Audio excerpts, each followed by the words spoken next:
الحمدللہ، تمام تعریفیں اس رب کے لیے جو مرد و عورت دونوں کو عزت، عظمت اور مقام عطا فرماتا ہے۔ آج ہم ایک ایسی عورت کا تذکرہ کرنے جا رہے ہیں جس کا نام سن کر ایمان تازہ ہو جاتا ہے، جس کا حوصلہ دیکھ کر مردوں کے کلیجے لرز جائیں، جس کی جرت اور قربانی پر فرشتے بھی رشک کرتے ہوں گے۔ جی ہاں، وہ تھیں حضرت نصیبہ بنت کعب رضی اللہ عنہا، جنہیں دنیا ام عمارہ کے نام سے جانتی ہے۔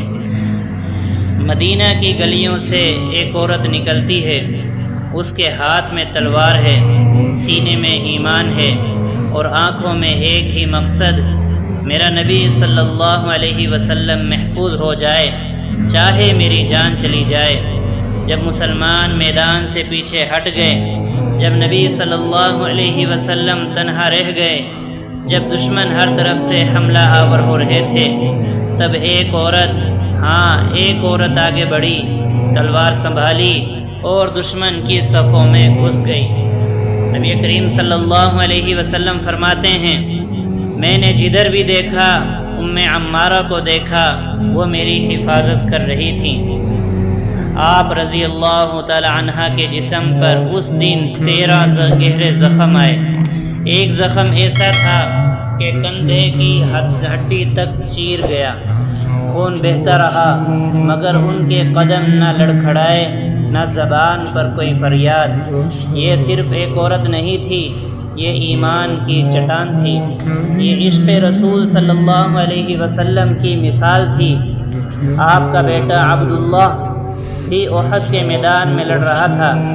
جب وہ زخمی ہوا تو ام عمارہ رضی اللہ تعالی عنہ نے خود مرہم رکھا، پھر فرمایا، بیٹا اٹھ، تلوار سنبھال، نبی صلی اللہ علیہ وسلم پر جان قربان کر۔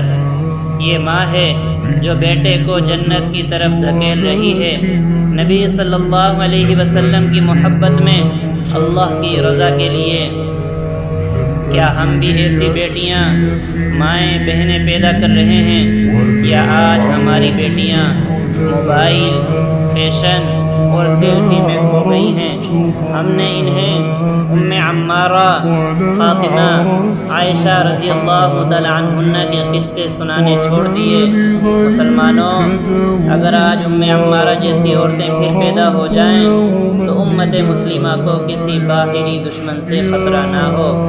آخر میں ایک سوال، جب نبی صلی اللہ علیہ وسلم قیامت کے دن پکاریں گے، آئین ام عمارہ، تو کیا ہم میں سے کوئی بیٹی، بہن، ماں آگے بڑھ کر کہہ سکے گی، یا رسول اللہ، میں ہوں آپ کی عاشق جو آپ کے لیے جیے اور آپ کے لیے مرے؟ آخر میں دعا ہے، اللہ ہمیں ام عمارہ رضی اللہ تعالی عنہ جیسا اخلاص، قربانی، غیرت اور عشق رسول صلی اللہ علیہ وسلم عطا فرمائے۔ ہماری بیٹیوں کو عفت، حیا، شجاعت اور دین کی خدمت کے لیے چن لے۔ آمین یا رب العالمین۔ والسلام علیکم ورحمۃ اللہ وبرکاتہ۔